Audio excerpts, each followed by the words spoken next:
कौन हरे मुझ करना अच्छा रउरा हई। अरे चली न बेटे पे इतना मौकात कहाँ बानी।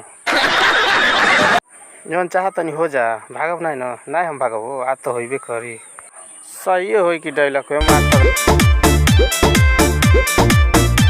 जा तनी हमर मन नहीं करता पानी पानी हो गए।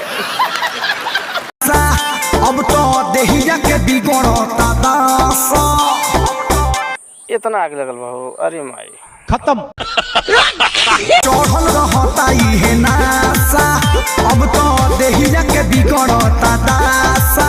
तो सुनो दुइये मिनट के मिलन हानि हो गइल तो छुके छोड़ देला देह पानी पानी हो गइल ये राजा पहिले से बेसी परेशानी हो गइल तो छुके। अरे जब पानी बा तो परेशानी काहे हुई हो केसारी भाई।